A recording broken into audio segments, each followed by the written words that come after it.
आप सभी को राधे राधे। आइए शुरू करते हैं विद्युत चैप्टर से जुड़ा हुआ क्वेश्चन जो एनसीईआरटी से लिया गया है, इसके महत्वपूर्ण प्रश्नों को। पहला प्रश्न है, विद्युत धारा की दिशा होती है परिपथ में इलेक्ट्रॉन की प्रवाह की दिशा के विपरीत, परिपथ में इलेक्ट्रॉनों की प्रवाह की दिशा के अनुरूप, परिपथ में प्रोटॉनों की प्रवाह की दिशा के अनुरूप, या परिपथ में प्रोटॉनों की प्रवाह की दिशा के विपरीत। तो सही उत्तर हो जाएगा परिपथ में इलेक्ट्रॉनों के प्रवाह की दिशा के विपरीत होता है। निम्नलिखित में से कौन सा युग्म सही है ये बताना है हम लोगों को। इसमें सिर्फ कथन 3 सही है, इस पहला और दूसरा गलत है, क्योंकि विद्युत आवेश का मात्रक कूलम होता है और विद्युत धारा का मात्रक एम्पियर होता है। अब अगला प्रश्न है, बैटरी अथवा सेल से विद्युत ऊर्जा प्राप्त करने में किस ऊर्जा को विद्युत ऊर्जा में परिवर्तित करते हैं। सही उत्तर हो जाएगा ऑप्शन सी, रासायनिक ऊर्जा।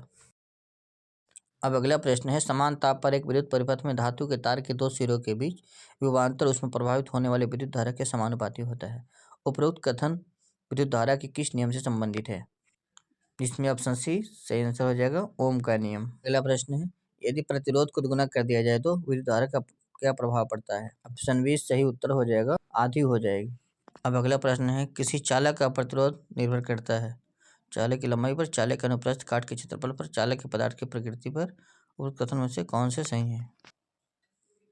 इनमें तीनों कथन सही है, क्योंकि प्रतिरोध चालक की लंबाई के सीधे अनुपातिक होता है और अनुप्रस्थ काट का क्षेत्रफल प्रतिरोध काट के क्षेत्रफल के विपरीत अनुपातिक होता है। और पदार्थ की प्रकृति, प्रतिरोध उस पदार्थ की प्रतिरोधकता पर निर्भर करता है जिससे चालक बना होता है। तापमान, प्रतिरोध तापमान पर भी निर्भर करता है, इसलिए सभी कथन सही है। अब अगला प्रश्न है कि विद्युत बल्बों के तंतुओं के निर्माण में किस धातु का प्रयोग किया जाता है। ऑप्शन भी करेक्ट हो जाएगा, क्योंकि टंगस्टन जो होता है इसका गलांकन बहुत अधिक होता है, लगभग 3422 डिग्री सेल्सियस होता है।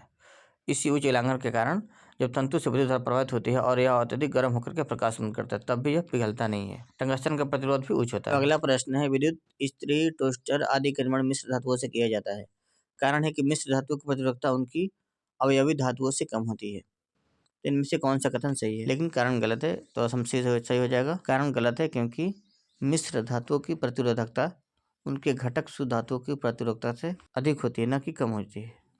अब अगला प्रश्न है कि घरों में विद्युत परिपथ को किस क्रम में लगाया जाता है। इसमें ऑप्शन बी सही हो जाएगा, पार्श्व क्रम से। अब अगला प्रश्न है, बल्बों में रासायनिक दृष्टि से कौन सी अक्रिय गैस भरी जाती है। इसमें 4 option, nitrogen, helium, argon, hydrogen. इसमें ऑप्शन है सही उत्तर हो जाएगा, केवल 1 और 3। नाइट्रोजन और आर्गन दोनों का उपयोग किया जाता है। हाइड्रोजन और हीलियम का उपयोग आमतौर पर विद्युत के बल्बों में नहीं।